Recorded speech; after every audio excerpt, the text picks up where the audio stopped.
Orang-orang Taman Medan, Ninso dah nak buka dekat tempat korang 29 Julai ni. And yang paling best sekali, diorang ada promosi istimewa tau. Daripada 3 Ogos sampai 9 Ogos, semua barangan RM2.60 akan dapat potongan sebanyak 40 sen tau. Aku nak tunjuk. Ni lah. Yang ni Ninso baru buka ni, korang tengok.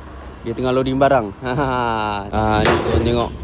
Stok dia baru sampai. Aku nak tunjuk kat korang, ni cawangan yang baru tau dekat Taman Medan. Dia daripada korang tengok ni RM2.60. Semua ni dah jadi RM2.20 dah. Ni 200 slime macam ni, daripada RM2.60 jadi RM2.20. Kat luar besar macam ni dah RM5 lah. Botol-botol kaca macam ni daripada RM2.60 jadi RM2.20 dah. Mangkuk cantik macam ni pun RM2.20. Mangkuk besar macam ni RM2.20 je. Pinjam-pinjam macam ni boleh lah kalau korang nak borong, buat-buat catering ke. Tak apa, yang mana baru kahwin, nak buat letak kat rumah, RM2.20. Okey lah. Satu set 6 pieces RM2.20. Kau bayangkan. Dove punya shampoo ni RM2.20 je weh. Dove shampoo RM2.20. Kalau korang nak stok, mana yang nak masuk asrama, RM2.20 je. Yang ni bukan stok lama. Tengok, edition FIFA RM2.20. Fanta, FNN, lepas tu ada juga Sprite. Semua ni RM2.20 je. RM2.20 je season ni. Yang ni pun RM2.20 kat weh. RM2.20. Mi sedap ni. Dua RM2.20. Ni flavour yang susah sikit nak dapat, Korean spicy chicken. 3 pack dalam satu bungkus terus.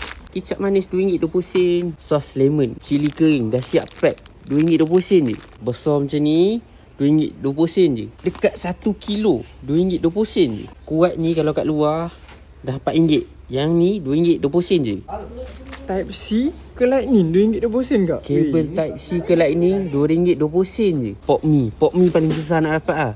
Ini korang boleh dapat kat Indo je. Yang ni ada dalam 5-6 pack RM2.20 je. Biskut butter Danish macam ni pun satu kotak daripada RM2.60 jadi RM2.20 je. Waci besar macam ni RM2.20.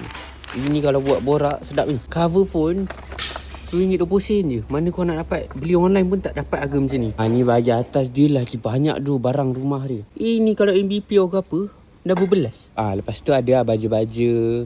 Tengok, ada serat kelapa macam ni RM2.20 kak.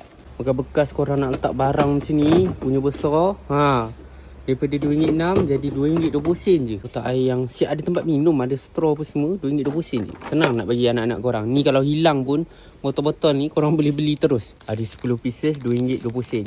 Nak sambut birthday anak korang tengok, RM2.20 je. Kat pasar seni ke, dekat tempat event, semua dah RM10. Ni RM2.20. Barang baby dia banyak gila tu.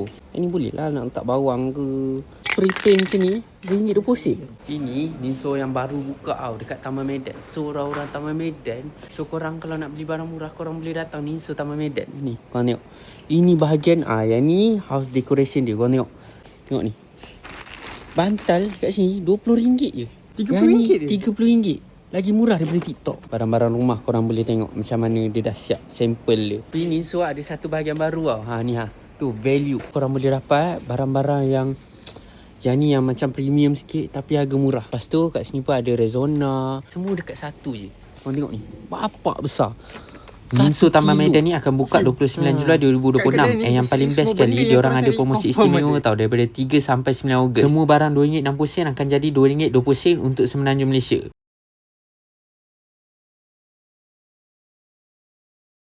So kalau korang nak, korang kena datang sini. Apa pun kita santai-santai je.